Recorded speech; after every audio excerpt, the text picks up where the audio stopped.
Nous sommes le dimanche 10 août 2014, excusez-moi, et nous voudrions parler aujourd'hui de pas mal de sujets.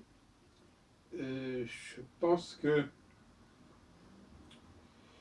je serais tenté de parler de la Tétrabible de Ptolémée, qui est un ouvrage qui m'apparaît de plus en plus disparate. Il est difficile de savoir quelle est la démarche de Ptolémée, enfin si tant est qu'il y ait une démarche unique à cet ouvrage, qui s'appelle le Tétrabiblos, ce qui me paraît très, très improbable. Il semble que, d'ailleurs, tous ceux qui sont des apologètes de l'astrologie et qui veulent toujours montrer qu'il y a une unité en toute chose et que dans le Tétrabiblos, il y a une seule unité et que dans les différentes notions astrologiques, il y a une unité, enfin, toujours cette notion d'unité où chaque facteur a son rôle à jouer, où tout est complémentaire, où tout est bien huilé, tout ça est tout à fait utopique et chimérique. Quand on lit la Tétrabible un peu plus attentivement, c'est-à-dire quand on ne cherche pas à tout prix la cohérence, eh bien on constate deux tendances extrêmement différentes qu'on retrouve d'ailleurs plus ou moins chez les astrologues d'aujourd'hui. À savoir, d'une part,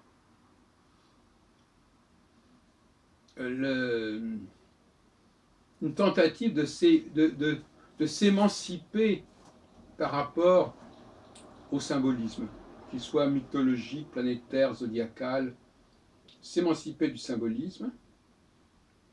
C'est ce qu'a voulu faire d'ailleurs, il y a une cinquantaine d'années, Jean-Pierre Nicolas. Il ne voulait plus qu'on prenne à la lettre la symbolique zodiacale ou la symbolique planétaire, même si quelque part il a cherché à la retrouver quelque part par d'autres moyens, enfin c'est un autre sujet.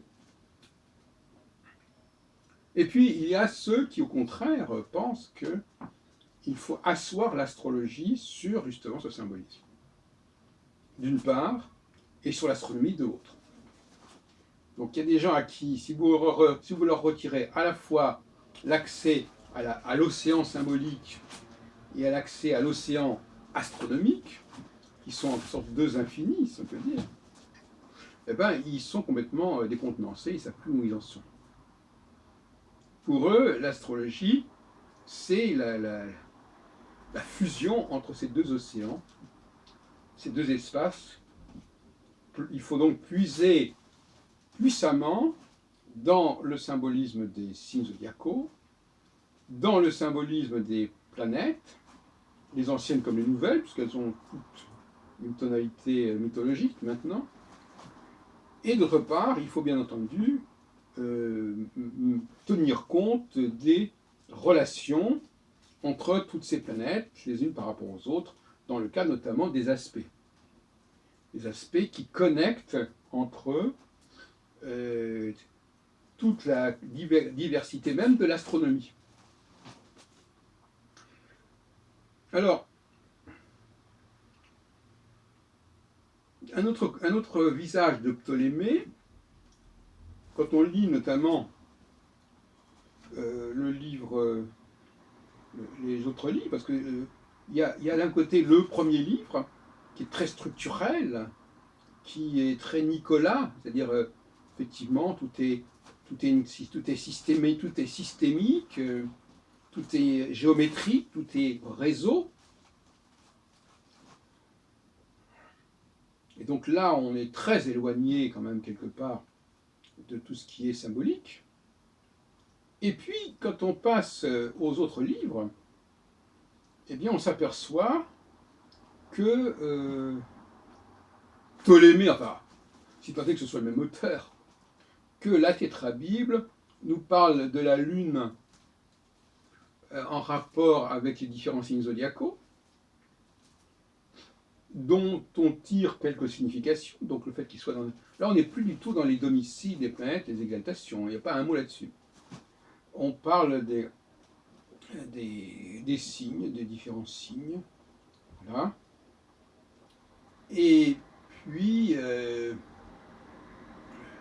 concernant les planètes, on a quand même l'impression que la signification des planètes est un petit peu en phase avec les significations mythologiques. On n'est pas trop surpris à ce niveau-là quand on parle de Vénus, quand on parle... Enfin, bon, disons qu'il y a une connexion plus ou moins avouée. Donc on a bien là deux sensibilités astrologiques qui cohabitent dans un seul et même ouvrage, avec une première partie très théorique, très structurelle, le premier livre de la Tétrabible, et puis une deuxième partie, les 3 autres volumes, qui sont beaucoup plus en phase avec les significations des signes, des planètes. Mais le cas de la Lune est intéressant, et ça, j'ai été assez frappé. C'est un chapitre qui s'appelle, je crois, de l'action.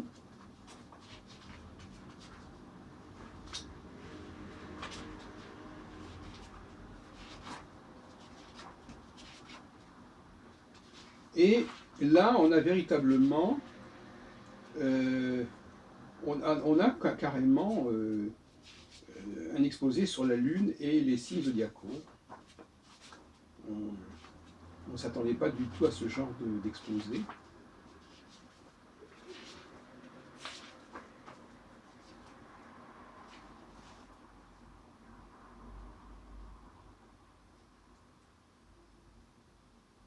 Je note que dans le livre d'interprétation 3 et 4, curieusement, lorsqu'on nous parle des planètes,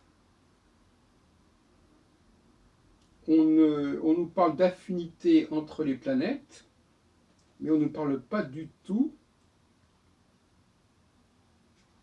ou du moins il faut vraiment creuser, on ne parle pas du tout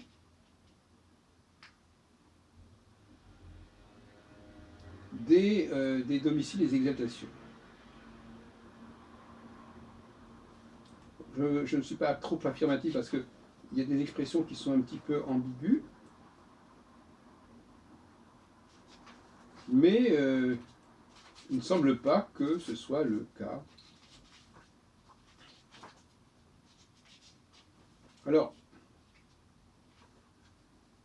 je prends au livre 4 de l'action. Alors là, c'est vraiment un paragraphe totalement atypique. Mais si la Lune regarde, aspecte ce qui donne l'action, lorsqu'elle sort de sa conjonction avec le Soleil, et qu'elle est avec Mercure au Taureau, au Capricorne et dans le Cancer, elle fera les poètes, les prêtres, et ceux qui prophétisent par le moyen d'un bassin plein d'eau. Mais au Sagittaire et au Poisson, elle fait ceux qui prophétisent par le discours qu'ils ont avec les mots et les démons, avec les morts et les démons. Et à la Vierge et au Scorpion, les magiciens, les astrologues qui disent les choses cachées et qui prédisent les futurs. À la Balance, au Bélier et au Lion, ceux qui sont divinement inspirés, les faiseurs de songes et ceux qui conjurent les esprits. Alors là, franchement, on ne sait pas d'où ça sort tout ça. On a vraiment l'impression que c'est un passage qui est là et qui est complètement décalé par rapport à tout ce qu'on peut lire dans la Tétrabible. Ce qui laisse entendre que la Tétrabible est véritablement une compilation, en tout cas, certains livres de la Tétrabible sont des compilations, qui reprennent des documents extrêmement divers, des traditions extrêmement diverses. Là, par exemple, on est en face d'une sorte d'astrologie lunaire, avec des références permanentes avec les signes zodiacaux, mais selon des classifications qui ne sont pas du tout évidentes ni explicitées. Même si on peut voir des allusions, mais elles sont peut-être totalement fortuites.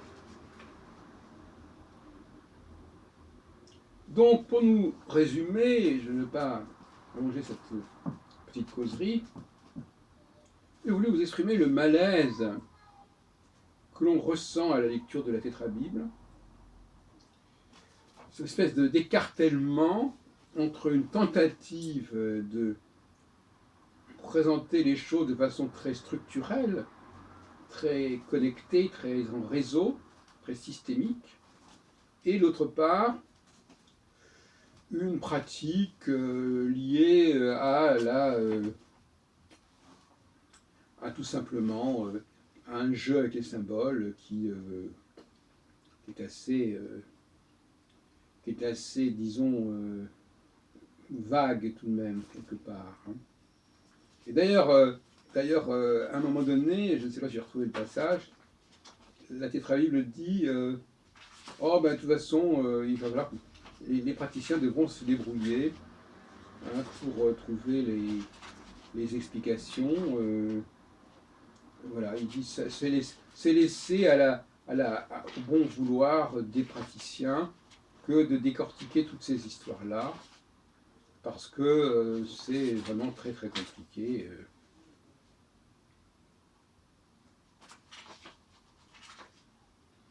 Alors, il est possible que Ptolémée soit marqué aussi par une certaine culture de l'époque, où les planètes sont quand même reliées à des activités spécifiques, à des divinités spécifiques, et qu'ils soient entraînés par cette culture qui est dans celle supposée chez ses lecteurs, et donc par conséquent, voilà, il est imprégné par cette culture mythologique sans que ce soit pour autant de l'ordre de l'astrologie proprement dite. Voilà ce qu'on pourrait éventuellement suggérer comme hypothèse, comme aujourd'hui d'ailleurs, on voit que pas mal d'astrologues, tout en ayant une idée de l'astrologie très structurelle, ne dédaignent pas éventuellement, quand il le faut, jouer sur les symboliques zodiacales et sur les symboliques planétaires.